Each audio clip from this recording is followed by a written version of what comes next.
네, 안녕하세요. 3월 3일 2023년 미국 신문 읽어주는 남자입니다. 소비자들이 음식과 생필품은 계속해서 지출을 하지만 옷과 전자제품 구매를 줄이고 있다고 합니다. 대형 백화점 메이시스와 전자제품을 판매하는 회사인 베스트바이는 높은 인플레이션과 다른 경제적 이슈로 인해 2022년 매출이 떨어졌고 2023년에도 매출이 떨어질 것이라 예상했습니다. 미국에서 가장 큰 슈퍼마켓 회사인 크로거 CEO 로드니 맥멀렌은 소비자들이 더 싼 브랜드 제품을 사던가 하는 등 벌써 경제 불황을 겪고 있듯이 행동한다고 합니다. 최근 인플레이션과 식어버린 주식시장 때문에 소비자 지출이 조금 낮아지긴 했지만 완전히 지출을 닫아버리지는 않았습니다. 미국 상무부 데이터에 의하면 최근 소득이 오른 관계로 미국 소비자들의 1월 지출은 예상보다 강했고 소매 지출도 12월과 비교해 3%나 올랐습니다. 소비 경향도 작년 여름 높은 인플레이션으로 높았던 것과 비교해 나아지고 있다고 합니다. 제품 분야에서 서비스 분야로의 변화는 조금 느리게 가고 있다고 합니다. 1월달 소비자 지출의 33%는 제품 소비였는데요.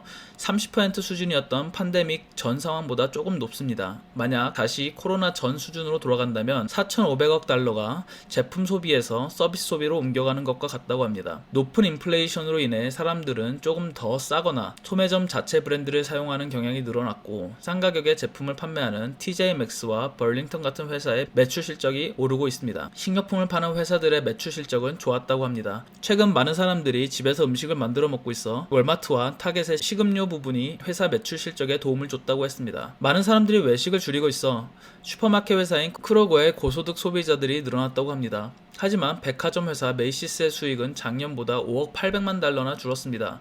작년과 비교해 32% 줄은 수치라고 합니다. 하지만 이것도 애널리스트들의 예상보다는 좋은 결과였다고 하네요. 그리고 베스트바이의 분기 실적도 10%나 떨어졌다고 합니다. 제 생각에는 미국인들이 소비 지출을 완전 줄인 것은 아니라고 봅니다. 아직 고용시장은 탄탄하고 수입이 줄어들거나 하지 않았으니까요. 하지만 높아지는 금리와 인플레이션의 압박에 소비 지출 패턴을 바꾸고 있는 것 같습니다. 백화점이나 고급 소매점에서 쇼핑하기보단 월마트나 타겟 같은 매장에서 쇼핑을 하고 외식비를 줄여 집에서 밥을 해먹고 전자제품 소비도 꼭 필요하지 않는 이상 안 하는 그러한 소비 형태로 가고 있다고 생각합니다. 그리고 지금 다시 팬데믹 전 상황의 지출 구조로 돌아간다면 소비자들의 지출이 서비스 제품군으로 돌아갈 경향도 있을 것이라고 생각합니다.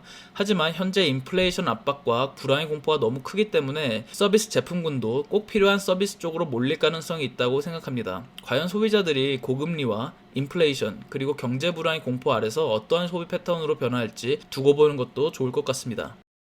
네, 같이 볼 두 번째 소식은 미국의 다른 인플레이션 지수가 연준을 시험할 수도 있다는 소식입니다. 인플레이션을 측정함에 있어 두 가지의 지수를 사용하는데요.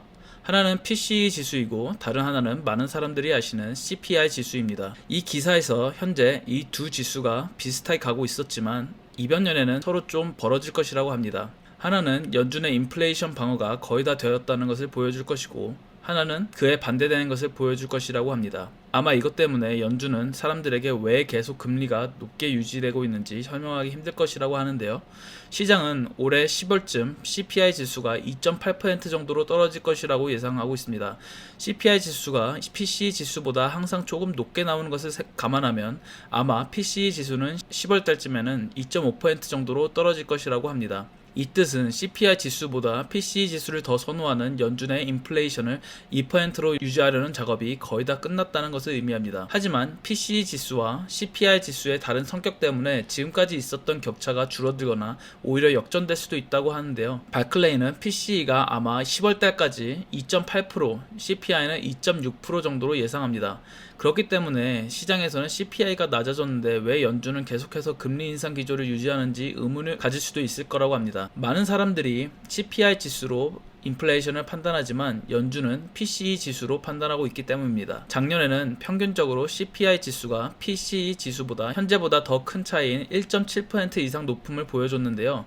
올해 1월 그 갭이 1% 차이로 줄어들었습니다. 이와 같은 이유는 이들의 지수가 무엇으로 이루어졌는지 보면 될 것 같습니다. 하나는 이 두 지수가 포함하는 집값의 차이인데요. CPI 지수에서 집값은 PCE 지수의 2배에 해당하는 33%를 이루고 있습니다. 지금 현재 있는 부동산 값의 상승은 CPI 지수가 높게 나오는 것을 부추기고 있습니다.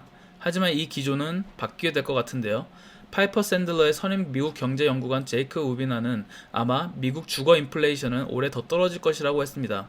그렇기 때문에 미국 주택값을 더 많이 반영하는 CPI 지수를 PCE보다 더 떨어뜨릴 경향이 있다고 보는 겁니다. 집값과는 다르게 의료 비용은 올해 더 증가할 것이라고 예상했는데요. 의료 비용은 PCE 지수의 16% 그리고 CPI 지수의 7% 아래를 이루고 있습니다. 그렇기 때문에 의료 비용의 증가는 당연히 PCE 지수를 끌어올릴 가능성이 있다고 보는 것입니다. 그리고 에너지 값도 CPI 지수의 6.9%, PCE 지수의 4%를 이루고 있는데요. 에너지 값이 계속 떨어진다면 아마 CPI 지수도 PCE 지수보다 더 많이 떨어질 것입니다. 연준은 앞서 말했다시피 PCE를 보는 경향이 있는데요. CPI 지수는 낮아졌지만 PCE가 계속해서 높게 나올 경우에는 연준은 계속해서 금리 인상 기조를 유지할 수밖에 없을 것입니다. 조금 덧붙이자면 연준이 PCE 지수를 CPI 지수보다 선호하는 이유가 간단하게 설명하자면 이 지수들이 이루고 있는 장바구니 품목들 때문입니다. CPI 지수는 장바구니 품목을 PCE 지수보다 덜 자주 바꿉니다. 인플레이션이 있는 환경에서 사람들은 비싼 물품을 싼 물품으로 대체하는 경향이 있기 마련인데요. 그렇기 때문에 PCE는 이러한 사람들의 행동을 CPI보다 더 잘 대변합니다. 많은 사람들이 CPI는 알고 있지만 PCE는 모르시는 분들이 꽤 있는 것 같더라고요. 오늘 PCE 지수에 대해서 신문에 나와서 여러분과 한번 얘기해보고 싶었습니다. 네, 세 번째 소식입니다. 모기지 융자 이자율이 계속해서 오르고 있다는 소식입니다. 30년 모기지 융자의 고정금리가 계속해서 올라 평균 6.65%를 기록했다는 기사인데요. 이 수치는 작년 11월 10일 7% 이상을 기록한 이후 최고 수치라고 합니다. 저번 주에는 6.5%였고 1년 전에는 4%였습니다. 융자 이자율도 4주 연속 올랐고 이 기록은 9월 이후 가장 긴 기록입니다. 이러한 높은 이자 기조는 집 매수자를 줄어들게 할 것이라고 하는데요. 구매와 리파이낸스 신청도 줄어들었습니다. 2023년 초반에 있었던 활발한 매수 이후 높은 이자율과 계속되는 인플레이션 그리고 경제의 불확실성으로 매수자들을 부동산 시장에 들어가는 것을 멈추게 할 것이라고 예상합니다. 표를 보면 아시겠지만 코로나 이후 돈을 풀던 시기에 가장 낮은 모기지 이자율을 보이다가 연준의 금리 인상과 함께 계속해서 올라가는 것이 보일 겁니다. 전 기사에서도 같이 다뤘듯이 연준이 계속해서 높은 금리를 유지할 가능성이 높은데요. 만약 계속해서 금리를 높게 유지한다면 모기지 융자 이자율도 덩달아 계속해서 높게 올라갈 가능성이 커 보입니다. 오늘 마지막 소식입니다. 바이든 대통령이 워싱턴 DC 형법을 되돌리는 법에 힘을 실어줬다는 소식입니다. 최근 워싱턴 DC는 형법을 바꿨는데요. 이 형법은 12대1로 워싱턴 DC 지역의회를 통과했습니다. 문제는 이 법안이 범죄자들에게 더 유리한 법안이라는 논쟁이 있는 겁니다. 이 법안은 도둑, 강도, 차 절도와 같은 범죄에 대한 최고 형량을 낮추는 것을 포함하고 있는데요. 벌써 워싱턴 DC 시장 머리엘 바우저는 이 법안에 거부권을 행사했지만 다시 지역의회에는 이것에 대한 거부권을 기각했습니다. 이러한 상황에서 공화당 의원들이 워싱턴 DC 법안을 다시 원래대로 돌리려고 하는 법안을 제출했습니다. 공화당 우세인 하원에서는 심지어 많은 민주당 의원의 표까지 얻어서 통과가 됐고 현재 상원에 와 있습니다. 아마 상원에서는 다음 주에 워싱턴 DC 법안 폐지를 위해 표결에 들어갈 것 같습니다. 민주당 우세인 상원이긴 하지만 벌써 민주당 상원 의원도 이 법안에 힘을 실어줬습니다.